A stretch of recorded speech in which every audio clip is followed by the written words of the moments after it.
देखो भाई, आज pharmaceutical chemistry D pharma first year का एक सब्जेक्ट है फार्मास्यूटिकल केमिस्ट्री। उसमें एक टॉपिक है drug acting on autonomic nervous system. उसमें काम करने वाली दवाई में एक है डोपामीन। ठीक, डोपामीन भी आती है सिम्पैथेटोमाइमेटिक एजेंट में, जो डायरेक्ट काम करते हैं। ठीक है, अब इसमें देखो, इसमें स्टार का निशान लगो, इसका मतलब इसमें IUPAC नाम भी पूछ सकता है तुमसे। ठीक है, तो देखना चाहो तुम देख लो यार, मेरे को तो पता नहीं कैसे कैसे है, मैंने बनाई थी लेकिन अब याद नहीं रही। एक बेंजीन रिंग बनाना, इधर एक OH लगाना, एक इधर OH लगाना, ये होगी कैटेकोल की रिंग। ठीक है ना।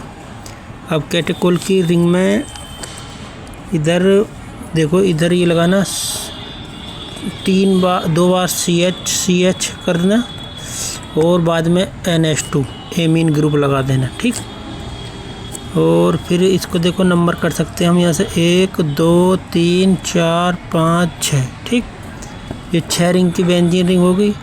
इस पर 2 OH लगे तो इसका नाम कैटेकोल होगा। ठीक है, अब इसमें 2 CH ग्रुप लिखे, एक NH2 ग्रुप लिखो, मतलब एमीन ग्रुप लगो। अब इसका IUPAC नाम देख लो, इसमें है 4 का मतलब इस वाले 4 के पास देखो, ये 2 कार्बन की 2 चेन लगे, एक उसकी लगी है एमीन की, तो 4 लिख लिया यहाँ पर। फिर ब्रैकेट में लिखो 2 एमीनो। क्यों है?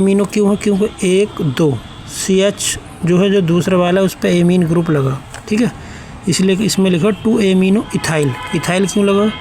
क्योंकि ये 2 CH, एक ये, तो ये 2 को बोलते हैं, एक को बोलते हैं मेथ, 2 को एथ, तो इस टाइप से ही तो ये इथाइल है। ठीक है, जैसे सुना होगा एथ, मेथ, प्रोपेन, ब्यूटेन, डेका फेका, ये सब पढ़े होंगे केमिस्ट्री में कक्षा 11-12 में, तो तुम अच्छी तरह जानते हो इसको एथेन क्यों बोलते हैं। इसमें दो कार्बन, इसलिए इसको एथेन बोलते हैं, लेकिन यहाँ एथेन न बोल के एथाइल बोलेंगे। ठीक है ना।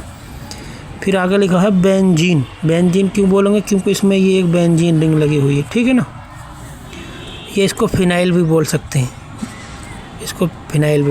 ठीक है ना। आगे लिख रहा हूँ 1,2 डाईओल। 1,2 का क्या मतलब है? 1 नंबर पे और 2 नंबर पे OH ग्रुप लगा, जिसको ओल बोलते हैं।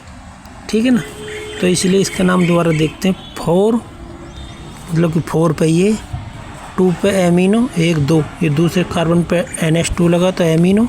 इथाइल क्यों लगा है? ये 2 कार्बन है इसलिए, यहाँ पे 1 होता तो यहाँ पे मिथाइल होता। ठीक है ना, और 3 होता तो प्रोपाइल होता, 4 होता तो ब्यूटेन होता, 5 पे होता तो प्रोपेन होता। ठीक है, इस टाइप से रहते हैं। आगे है ये बेंजीन रिंग है, तो बेंजीन ऐसी लिख दी हमने। ये फिनाइल भी लिख सकते हैं इसकी जगह, ये याकडंडा। ठीक है ना। आगे 1,2 डाईओल है, तो ये 1 और 2 इन पर डाईओल लगे तो इसे डाईओल। ठीक है। ब्रांड नेम मतलब किस नाम से ये मार्केट में बिकती है? एट्रोपिन के नाम से बिकती है, डोपा स्टार्ट के नाम से बिकती है, रियोमीन के नाम से बिकती है, और डोपा कार्ड के नाम से मिलेगी तुम्हें। ठीक है ना। ब्रांड नेम भी पूछ सकते हो। हालांकि जैसे मैं पढ़ा रहा हूँ तो ये पढ़ना यार इतना याद रखना आसान तो है नहीं, तुम्हें मालूम है। अब कोई एक ही टॉपिक तो है नहीं डी फार्मा केमिस्ट्री में या किसी भी सब्जेक्ट में, पर यह है फिर अगर तुम 1-2 बार देख लोगे तो शायद याद आ जाएगा, तो लिख सकते हो। वैसे भी डोपामीन का तो ये तो आसान है, रिंग बनानी भी और IUPAC नाम भी, कोई ज़्यादा बड़ी बात नहीं। ठीक है। अब आ जाओ इसकी प्रॉपर्टीज़। जो इसमें की मेन केमिकल है ये डोपामीन, उसका कलर है वाइट क्रिस्टलाइन सॉलिड पार्टिकल्स, मतलब पाउडर नहीं है, पार्टिकल की फॉर्म में मिलेगा तुम्हें। ठीक है, जो इसका API है। जो मेन केमिकल है टैबलेट है, जैसे मान लो ये एट्रोपिन की मान लो कोई टैबलेट होगी, तो एट्रोपिन की टैबलेट के अंदर ये डोपामीन एक वो है, ये जो है केमिकल है। ठीक है ना। तो ये केमिकल का ये प्रॉपर्टी लिखी है यहाँ पर, ना कि इस दवाई की। ये मत समझना कि जो दवाई है उसकी है, जो मेन उस दवाई के अंदर जो API है, एक्टिव फार्मास्यूटिकल इंग्रेडिएंट, उसकी प्रॉपर्टी लिखी है। ठीक है। कलर है उसका वाइट, मतलब सफ़ेद रंग के छोटे छोटे क्रिस्टल टाइप सॉलिड, ऐसे बताऊँ जैसे का खाद रहती है जो खेत में बखेरते हैं, कुछ उस टाइप की समझ लो, लेकिन वो बहुत बड़ी है।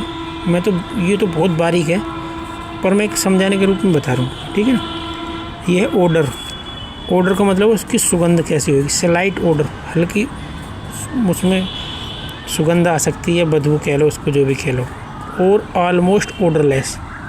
कुल मिला के तो उसमें कोई तुम्हें महक वगैरह या बदबू कुछ आने की नहीं है, आएगी भी तो थोड़ी बहुत आ सकती है। आगे है टेस्ट उसका स्लाइट बिटर। अगर तुम उसको चेक करोगे जीभ पे रख के तो कड़वी लगेगी, ठीक है ना, ये वाला केमिकल। अब आवाज़ है सोल्युबिलिटी, मतलब उसकी घुलनशीलता।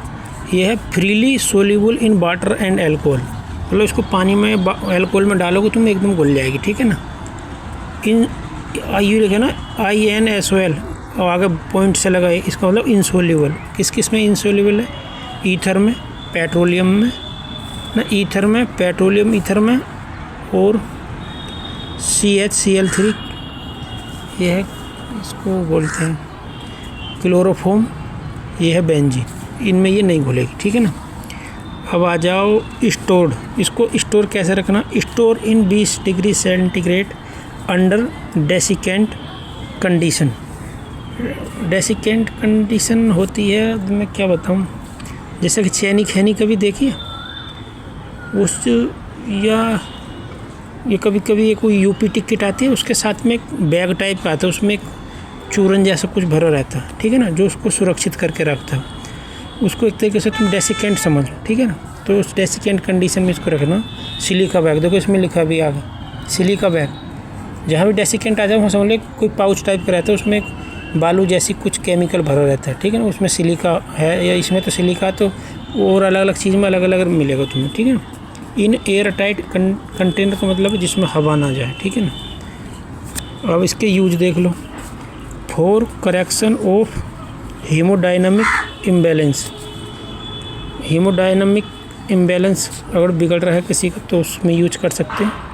Present in shock, imbalance present in shock. अब तुम समझ जाना हीमोडायनामिक क्या होता है, ठीक है। नहीं आगे और लिखा है शायद, present in shock syndrome due to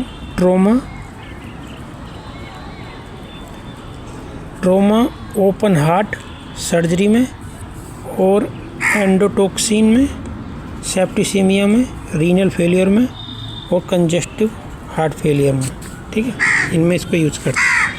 अब आ जाओ इसका फॉर्मुलेशन। फॉर्मुलेशन का मतलब है किसी चीज़ की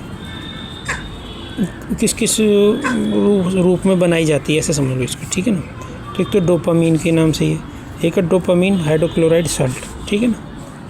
फिर आगे लिखा है इनके आगे, ये डोपामीन जो आती है यूनाइटेड स्टेट फार्माकोपिया USP के उसमें आती है, मतलब यूनाइटेड स्टेट फार्माकोपिया के हिसाब से बनाई जाती है।